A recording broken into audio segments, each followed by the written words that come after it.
Hey everyone, Cycreasin here, and today I'm going to be showing you how to draw the head in a couple different positions. One is looking up and one is looking down. Now, I've been asked a lot to do how to draw heads in many different angles, and it's pretty difficult, so I figure, okay, let's start with these two and then move on from there to different views. So to begin with, you need to be able to draw a head, and this is an advanced tutorial, I suppose, so I'm not going to walk you through the head. And then you need to be able to draw a rectangle, like a box in perspective. So if you can't draw a box in perspective, and you don't know about what I'm doing here, which is using X's to connect the corners so that you can find halfway points. If you can't do this, then it's going to be difficult to do anything else.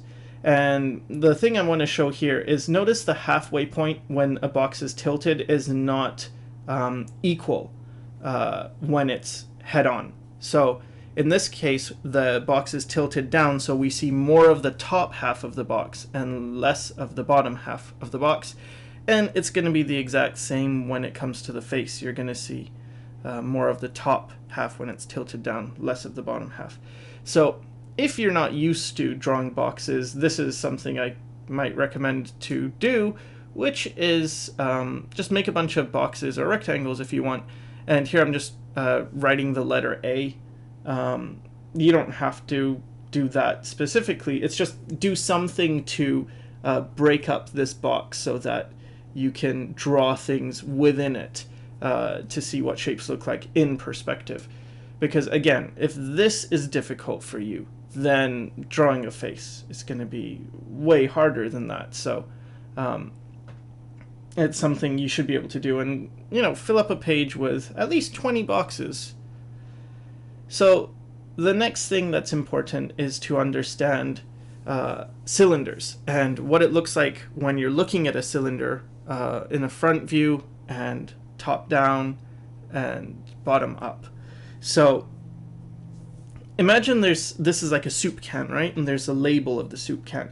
Now notice what happens when you tilt the can so we're looking down at it.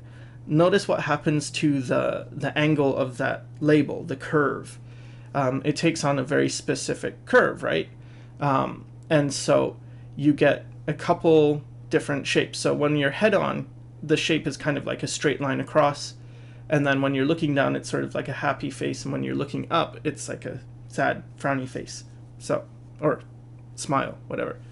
So we're going to be doing that for all the parts that are curved on the face. And there's quite a few. So first I'm going to do just a head-on view. And I'm going to mark out important parts with red. So here I'm drawing the collarbones because I think it's important to think of the head with the neck attached, like not just floating heads. And so whenever I do heads, I always attach the neck. So here I'm showing you the brow ridge and the nose and the mouth. And notice how like the mouth, it's straight across, right? Kind of like that can. When you're looking straight on, the mouth is pretty straight. Now the eyes, when the eyes are closed, they tend to be, they look kind of straight, but they've got a little bit of a curve to them. And then you have an angle for the jaw. So that angle is, let's say this is the normal angle, and I'm also giving a straight hairline to this character. Now, hairlines can be different. You can have it straight, you can have it tilted. And also notice the ears are pretty much where they should be in proportions to the head. And again, this is assuming you already know proportions to the head. Now when we tilt it down, you can see what I'm doing is instead of just creating horizontal lines straight across, I've curved them like that soup can, because you want to get that sense of this is a curved surface. The same thing with the collarbones, because we're looking down, so the neck is going to appear to be shorter because it's hidden behind some of that jaw. And so what's happening with the nose? It takes on that down curve. And again, it depends what type of nose you have. If you have a very upturned nose, it might not be as significant as this, but it's still going to do this.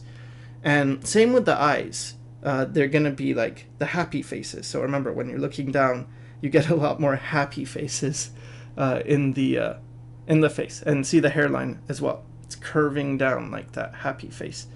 And the jaw gets more acute. Now here it's a bit subtle, but you can tell that it's acute. And also notice the ears are actually higher up relative to the front view.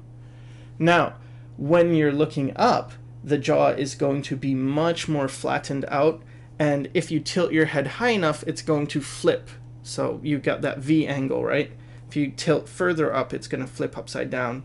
But I haven't tilted that much up. I've just sort of tilted the head quite a bit, but not enough that the jaw actually flips down, because remember that you're more likely to see almost like a straight across jaw than one that tilts the other way, unless a character is like looking up at the sky, because your jaw already has like a downward tilt to it, right? So the nose is going to appear to be higher up on the face, and so is the mouth. And then actually all the features seem higher up, and so you have much less room for the hairline. It's much closer to the top of the head rather. And in this case, everything is a frowny face because you're looking up. So remember that cylinder, that soup can. And the jaw, again, it's going to be angled that way. And the eyes too, they're going to be more frowny faces. The mouth, even when the mouth is just not like a sad face, it's just neutral, it's because the mouth is on a curved surface, it's going to be more of a frowny face.